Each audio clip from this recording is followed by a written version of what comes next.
कि देश केन्या में सरकार विरोधी प्रदर्शनों के दौरान जमकर हिंसा हो गई, जिससे हालात पूरी तरह पटरी से उतर गए। बढ़ती महंगाई के मुद्दे पर वहां विपक्ष के नेताओं ने सरकार के खिलाफ मोर्चा खोल दिया, जिनका समर्थन करते हुए हजारों लोग केन्या की सड़कों पर उतर आए। इस दौरान सबसे ज्यादा हंगामा राजधानी नैरोबी में हुआ, जहां पुलिस को देखते हुए प्रदर्शनकारी भड़क गए और उन्होंने पत्थरबाजी शुरू कर दी, जिसके जवाब में पुलिस ने उन पर आंसू गैस के कई गोले दाग दिए। वहीं एक दूसरे इलाके में प्रदर्शनकारियों ने कई बसों और ट्रकों को आग के हवाले कर दिया। उन्होंने पहले उन गाड़ियों से सड़कों को घेर लिया और फिर उनमें आग लगा दी ताकि वहां का रास्ता बंद हो सके। इसी तरह एक पेट्रोल पंप पर भी पुलिस और प्रदर्शनकारियों के बीच झड़प हो गई। वहां भी प्रदर्शन में शामिल लोगों को हटाने के लिए पुलिस ने आंसू गैस का सहारा लिया, लेकिन इसके बाद भी हंगामा खत्म नहीं हो सका, क्योंकि विपक्ष के नेताओं के साथ ज्यादातर लोगों की नाराजगी न सिर्फ महंगाई के मुद्दे पर है, बल्कि वो केन्या के राष्ट्रपति का भी विरोध कर रहे हैं। और उनका आरोप है कि पिछले साल हुए चुनाव में राष्ट्रपति विलियम रूटो ने धांधली कर जीत दर्ज की थी।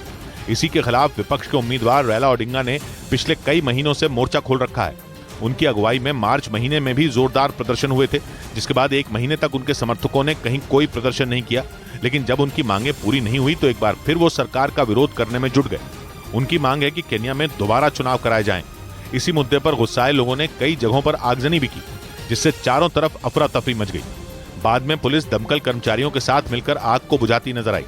इधर यूरोप के देश ग्रीस में चल रही मिलिट्री ड्रिल में भारत ने रफाल समेत कई लड़ाकू विमानों को दम दिखाकर पाकिस्तान को कड़ा संदेश दे दिया। ऐसा इसलिए क्योंकि पाकिस्तान भी ग्रीस के नजदीक तुर्की में कई देशों के साथ मिलकर जंग की तैयारियों में जुटा है, जिसके जवाब में भारतीय वायुसेना ने तुर्की के दुश्मन ग्रीस में अपने एक से बढ़कर एक फाइटर जेट उड़ाए। इस मिलिट्री ड्रिल में भूमध्य सागर के ऊपर लड़ाकू विमानों का बेहद खतरनाक फॉर्मेशन बनाया गया। इस दौरान सबसे आगे भारत का रफाल उड़ा तो उसके पीछे ग्रीस ने अपने F-16, टोर्नेडो और F-18 लड़ाकू विमान उड़ाए। उनके पीछे मिराज 2000 और सुखोई 30 फाइटर जेट ने भी उड़ान भरी। इस ड्रिल की सबसे खास बात यह रही कि भारतीय वायुसेना को दुनिया के सबसे खतरनाक लड़ाकू विमानों में शामिल F-16 के साथ अभ्यास करने का मौका मिला, क्योंकि अमेरिका में बने इसी फाइटर जेट के दम पर पाकिस्तान इतराता है। उसे अमेरिका ने यह लड़ाकू विमान दिया है और ऐसे में भारतीय वायुसेना को इस लड़ाकू विमान के दम को नजदीक से परखने का मौका मिला। यानी पाकिस्तान की जो सबसे बड़ी ताकत है उसके बारे में भारत ने काफी जानकारी हासिल कर ली, क्योंकि इस मिलिट्री ड्रिल में शामिल सभी लड़ाकू विमानों ने कई घंटों तक जंग की तैयारी की। भारत की तरह ग्रीस ने भी सैन्य अभ्यास के जरिए अपने दुश्मन को चेतावनी दे दी। ग्रीस का सबसे बड़ा दुश्मन उसका पड़ोसी तुर्की है, क्योंकि ये दोनों देश भूमध्य सागर में एजियन द्वीपों पर कब्जे के लिए पिछले कई साल से लड़ रहे हैं। इन द्वीपों को लेकर दोनों के बीच ऐसी दुश्मनी है कि वो ये तक भूल चुके हैं कि दोनों नेटो का हिस्सा हैं। यही वजह है कि ग्रीस के सैन्य अभ्यास करते ही तुर्की ने भी मिलिट्री ड्रिल शुरू कर दी। उसके यहाँ जो जंग की तैयारी हो रही है उसमें पाकिस्तान, अजरबैजान, कतर और सऊदी अरब की वायुसेना शामिल है।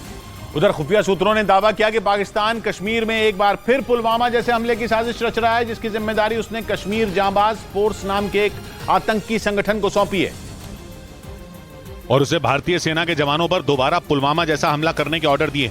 खुफिया सूत्रों का दावा है कि इस बार पाकिस्तान के टारगेट पर श्रीनगर है, क्योंकि वहां 22 से 25 मई तक G20 देशों की बैठक होने वाली है, जिससे पाकिस्तान बुरी तरह तिलमिलाया हुआ है और इसी वजह से वो लगातार कश्मीर का माहौल बिगाड़ने में जुटा है। कि कश्मीर में धारा 370 हटाए जाने के बाद आतंकियों को बड़ा नुकसान पहुंचा है और इसलिए पाकिस्तान ने G20 की बैठक से ठीक पहले कश्मीर को एक बार फिर दहलाने की योजना बना रखी थी। खुफिया सूत्रों के मुताबिक इस हमले की जिम्मेदारी पाकिस्तान के इस्लामाबाद में छिपकर बैठे आतंकी मोहम्मद तैयब फारूकी को दी गई, जो कश्मीर में आतंक फैलाने के इरादे से बनाए गए एक नए आतंकी संगठन कश्मीर जांबाज फोर्स का मुखिया है। खुफिया सूत्रों का दावा है कि इस संगठन को हिजबुल मुजाहिदीन की तरफ से मदद मिल रही है, जिसमें न सिर्फ मोटी रकम शामिल है बल्कि इस संगठन को घातक हथियारों की भी सप्लाई की जा रही है। खुफिया सूत्रों से मिली जानकारी के मुताबिक मोहम्मद तैयब फारूकी, जिसे MTF के नाम से भी जाना जाता है, इस आतंकी हमले के लिए कश्मीर के युवाओं को इकट्ठा कर रहा है। मोहम्मद तैयब फारूकी पाकिस्तान के उन चंद बचे कुछ मोरों में से है जिसकी जिम्मेदारी अब है कश्मीर में युवाओं को बरगलाने की। खुफिया सूत्रों का दावा है कि सुरक्षा एजेंसियों ने पाकिस्तान के इस पुलवामा पार्ट 2 के लिए अलर्ट जारी कर दिया है, जिसमें इस बात की आशंका जताई गई कि पाकिस्तान के टुकड़ों पर पलने वाले आतंकी संगठन G20 की बैठक से पहले श्रीनगर को निशाने पर ले सकते हैं। और दावा तो यह भी है कि मोहम्मद तैयब फारूकी कई साल से इस तरह के हमले की योजना पर काम कर रहा है। इस बात का पर्दाफाश तब हुआ जब 2018 में जम्मू कश्मीर पुलिस ने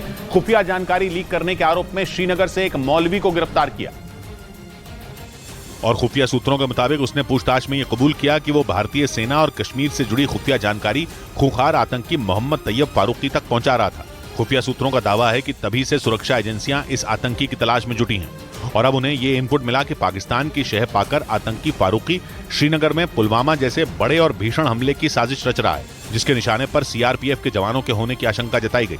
मतलब पाकिस्तान इन आतंकी संगठनों के कंधों पर रखकर बंदूक चलाना चाहता है ताकि G20 की बैठक से पहले एक बार फिर कश्मीर में आतंक फैलाकर भारत की छवि को नुकसान पहुंचा सके।